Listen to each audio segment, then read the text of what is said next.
지금 우리에게 주시는 하나님의 말씀입니다. 누가복음 22장 39절에서 46절까지입니다.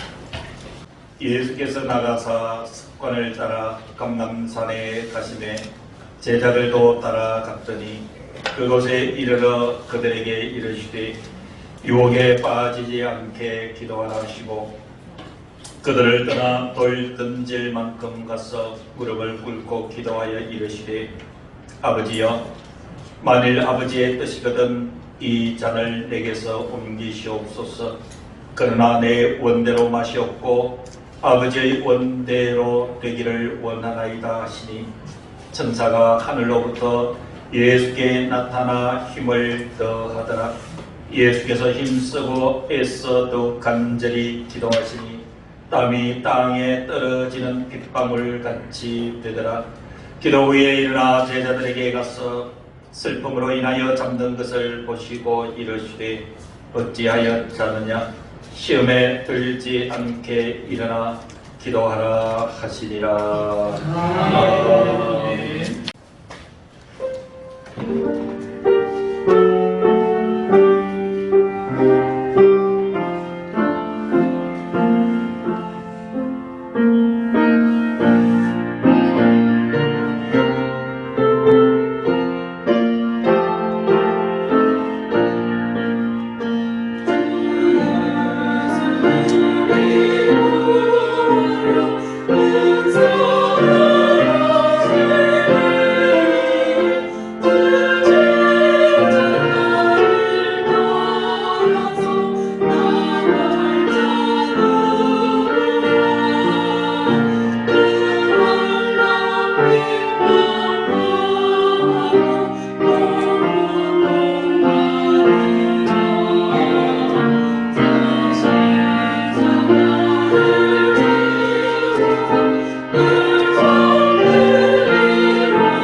예수님 생각이 많이 났습니다.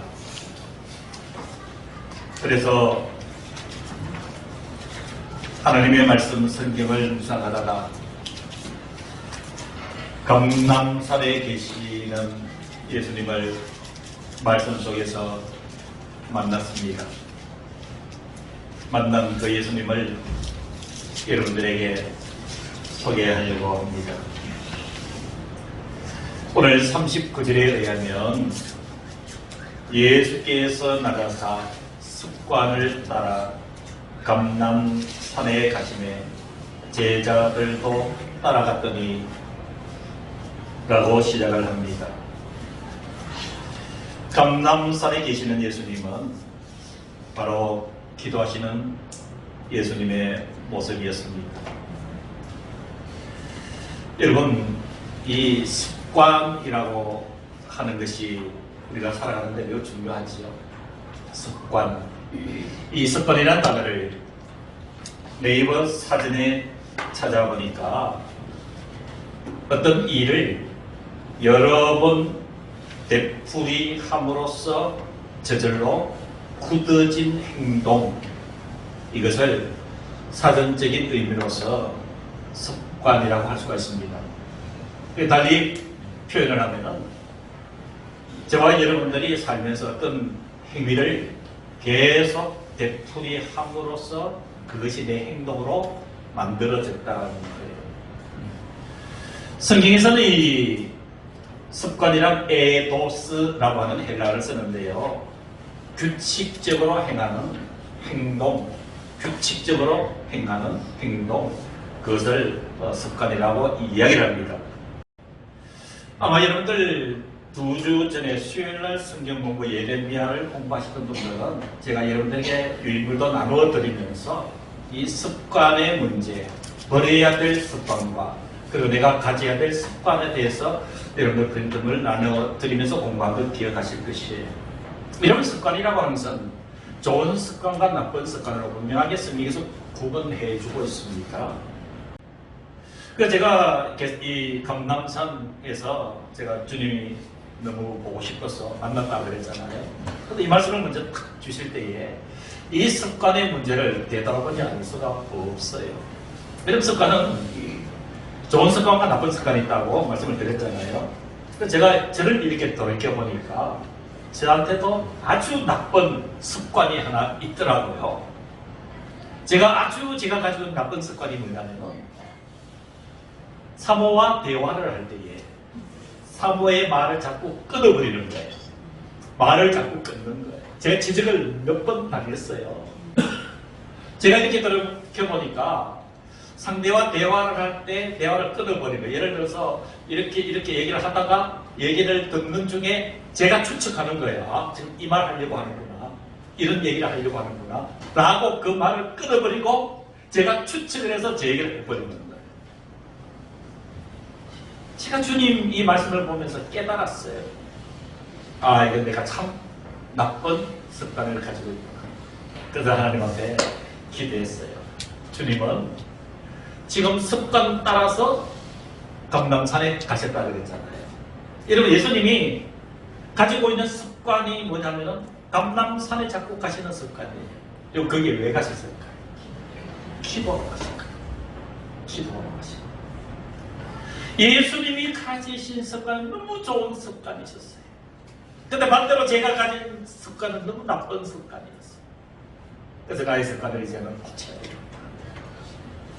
예수님처럼 좋은 습관을 가지고 살아가는 저와 여러분들 되시기를 주님으로 축원합니다. 그러게 예수님의 습관은 틈만 마시면은 겟세마네, 이 감람산은 커요. 큰 산을 얘기를 하고 그게 특정 지역이 겟세마네 동산이에요.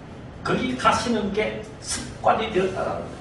이 아름다운 습관이 저와 여러분들의 습관이 될 수 있기를 주님의 이름으로 기원합니다. 기도하는 습관, 어디서라도 주님을 부르는 이 습관이 우리 모두에게 함께 있기를 간절히 원하는 것이지요. 그래서 예수님께서 습관을 따라 감람산에 이제 제자들과 함께 가신 거예요. 41절에 보면은 제자들을 특정 지역에 앉혀두시고 41절 그들을 떠나신 거예요. 예수님이 제자들을 떠나서 돌 던질 만큼, 이러면 돌 던질 만큼이라는 얘기는 거리가 가깝다는 얘기예요. 여러분 혹시 여기서 돌을 던져서 성산초등학교까지 돌 날릴 분 계셔요? 없어요? 거기까지 날리실 힘이 있는 분은 없으실 거예요. 여러분, 저도 마당에서 돌을 획 하고 던져보니까 우리 감장관님 집 앞에까지 어림도 없어요. 돌을 툭 던지니까 겨우 앞에 논에 떨어질 정도예요. 여러분, 예수님이 감람산에 가셔서 돌 던질 만큼 그들과 거리를 두고 떨어지셨다는 얘기는 가까이 계셨다는 얘기. 그러면 여러분, 가까이 있는 제자들이 예수님 기도하시는 것 들릴까요? 들리지 않을까요? 다 들리는 거예요. 그 상황을 얘기하는 거예요. 그때 예수님께서 41절 뒷부분에 무릎을 꿇고 기도했다고 말씀하고 있습니다. 무릎을 꿇고 기도하는 것. 예수님이 제자들을 떠나서 홀로 기도하시는 것은 어떻게 보면 세상적으로는 외롭고 고독한 모습일 수 있습니다. 그러나 예수님께서 하나님과 대면하고 있기 때문에 결코 그것은 고독한 모습도 아니요 외로운 모습도 아니었던 것이죠. 무릎을 겸손하게 주님께서 꿇으시고 낮은 자의 모습으로 순종과 복종의 신앙 고백으로 하나님 아버지 말씀하시면 제가 듣겠나이다라는 표현으로 우리들에게 보여주시는 모습이 무릎을 꿇고 기도하는 모습이었습니다. 사랑하는 성도 여러분, 무릎을 꿇고 기도하는 모습을 상상해 보셨습니까? 예수님께서 그 고독한 겟세마네 동산, 이제 이 저녁이면은 배신자 가룟 유다가 군사들을 데리고 자기들을 저희 예수님을 팔리기 위해서 들이닥치는 것을 주님은 알고 계시고 로마 군병에 잡혀가서 신문을 나간 뒤에는 채찍에 맞고 십자가에 죽으셔야 될 것을 아시는 그분 예수 그리스도가 그 마지막 살아생전의 마지막 그 밤에 무릎을 꿇고 기도하시는 예수님의 그 심령을 여러분 그 고민을 이해하십니까? 예수님의 이 절박한 이 고민을 마태복음과 마가복음에서는 예수님이 심히 고민하여 죽게 되었다라고 말씀하실 정도로 예수님께서 무릎을 꿇고 기도하시는 그 모습 속에는 어쩌면 저와 여러분들의 얼굴들, 저와 여러분들의 생명들을 가슴에 품고 기도하시는 주님의 모습을 발견을 할 수가 있는 것입니다. 사랑하는 성도 여러분, 주님을 닮고 싶지 않습니까? 주님이 보고 싶지 않습니까? 주님의 입장에서 주님의 기도를 이해하고 싶으시지 않습니까? 사랑하는 성도 여러분, 우리도 주님 따라서 기도해 보지 않겠습니까? 무릎을 꿇고 기도하는 주님의 그 심령을 가지고 여러분 이 시대 민족을 위해서, 교회를 위해서, 그리고 우리 성도들을 위해서, 이웃을 위해서 오늘도 약함으로 인해서 눈물을 흘리며 질박한 심령으로 하늘을 올려다보는 사랑하는 내 곁에 우리 성도들을 위해서 무릎을 꿇고 주님 곁에서 기도해 보시지 않겠습니까? 주님의 기도는 겟세마네 동산에서의 주님의 기도는 이렇게 42절 이하에 이어집니다. 이르시되 아버지여 만일 아버지의 뜻이거든 이 잔을 내게서 옮기시옵소서. 그러나 내 원대로 마시옵고 아버지의 원대로 되기를 원하나이다. 제가 이 42절 주님이 보고 싶으니까 말씀을 통해서 만났어요. 주님께서 말씀하시는 거예요. 나는 지금 이런 기도를 하고 있답니다. 아버지여 만일 아버지의 뜻이거든 이 잔을 내게서 옮기옵소서. 그러나 내 원대로 마시옵고 아버지의 원대로 되기를 원하나이다. 주님의 이 기도가 살아있어서 심령에 다가올 때에 그동안 제가 기도를 했던 기도의 내용들이 선명하게 살아나기 시작했습니다.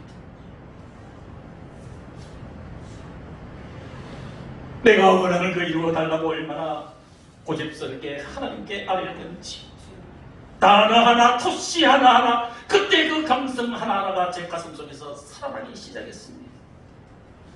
제 기도는 감히 고백을 하나님, 하나님 이것도 해주시고 저것도 해주시고 하나님 제 이거 변하니까 이것도 해주시고 이것도 이루어 주시옵소서.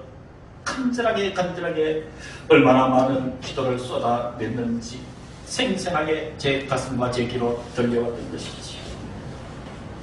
그 수많은 기도 속에 주님의 이 음성이 겹쳐져 오면서 제가 드렸던 기도가 얼마나 작은 기도였는지를 새삼스럽게 주님 앞에 깨닫게 된 것이지. 아버지여, 아버지의 뜻이거든 이 잔을 내게서 옮기시옵소서. 여러분, 예수님께 대한 이해는 두 가지를 분명하게 구분을 지으셔야 됩니다. 한 가지는 예수님은 하나님이십니다. 그래서 성경은 예수님을 하나님의 본체라 그랬습니다. 이런 하나님이신 본체가 여러분 채찍에 맞고 십자가에 죽으신들, 여러분 그것이 우리가 볼 때는 예수님은 하나님이시기 때문에 그렇게 하실 수도 있겠다라고 치부할 수가 있습니다. 그 한 가지 잘못된 것입니다.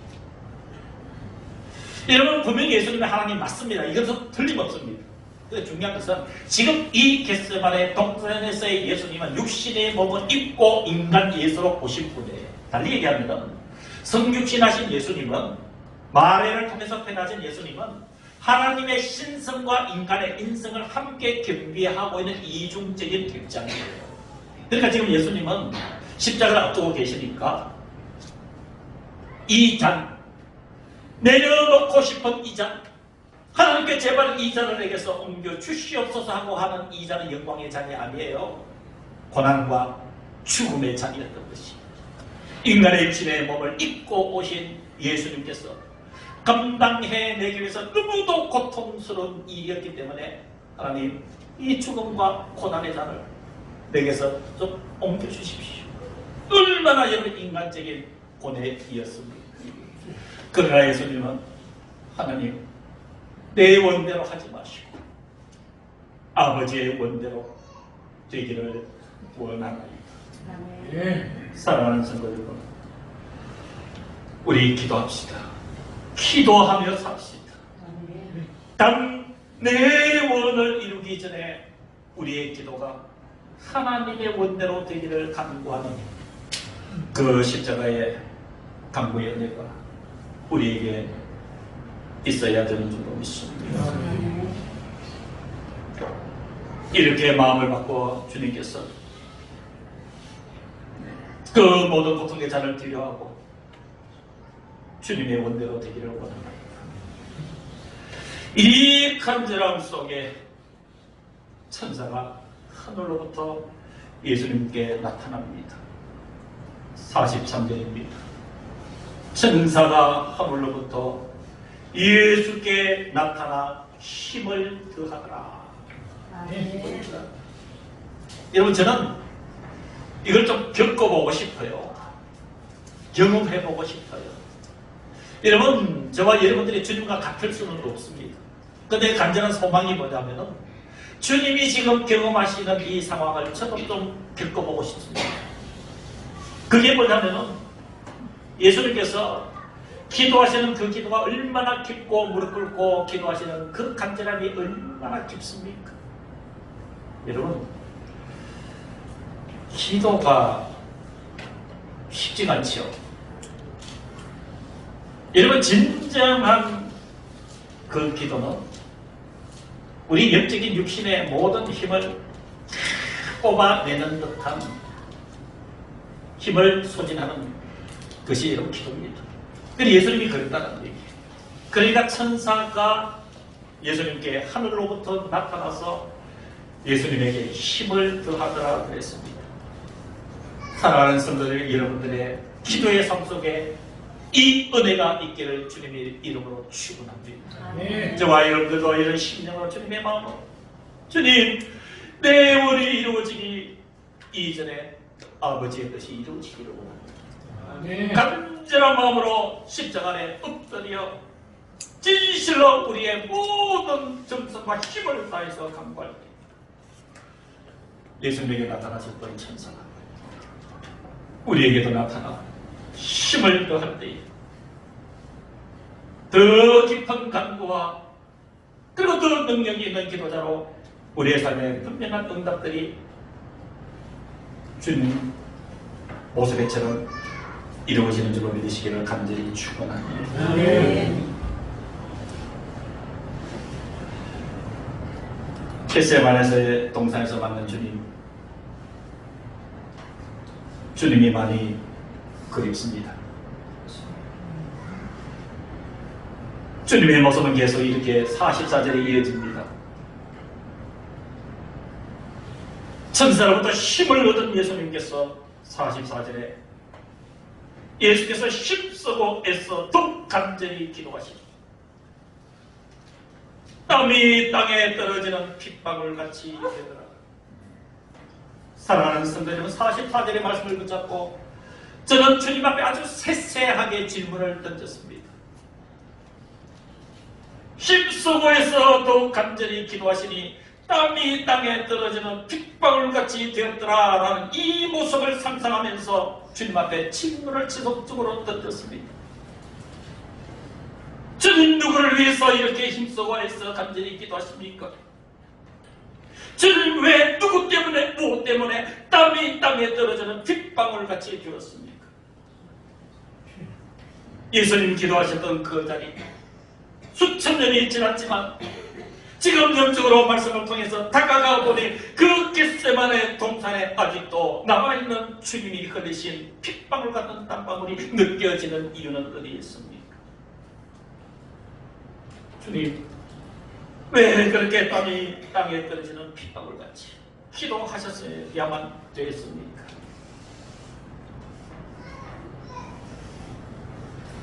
며칠 동안 응답하지 않으셨습니다. 끊임없이 이 질문을 던졌지만 주님께서 이 종에게 응답하지 않으시다가 주님 십자가에 달리시는 어제 그제 금요일날 저녁에 다시 한번 이 종은 마지막으로 한 번 더 일떴습니다. 예수님께서 그 겟세마네 동산에서 힘쓰고 해서 더욱 간절히 기도하시고 땀이 땅에 떨어지는 핏방울같이 되었다고 했는데 주님 누구를 위해서 기도하셨습니까? 무엇 때문에 기도하셨습니까?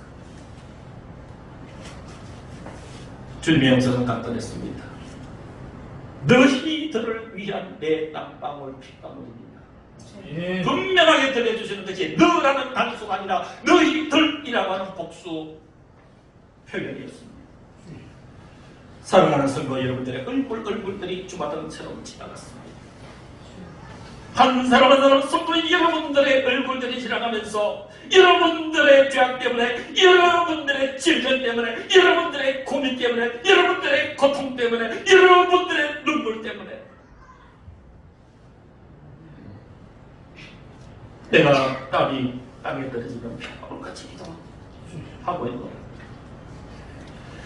사랑하는 성도 여러분, 믿으시기를 주의 이름으로 축원합니다. 죄 때문에 여러분들 마음이 알고 모르게 어두워진 사람이 있습니까?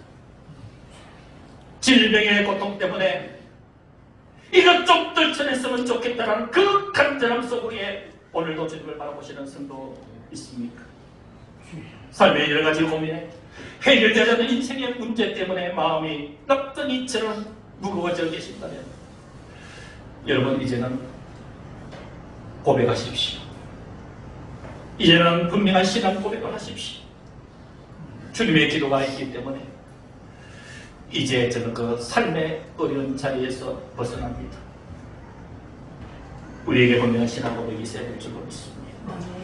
그것은 바로 지금도 땀이 땅에 떨어지는 핏방울같이 흘러내며 우리를 위해서 기도하시는 그분 예수 그리스도의 간절한 기도가 분명하게 살아있음을 믿으시기를 바랍니다.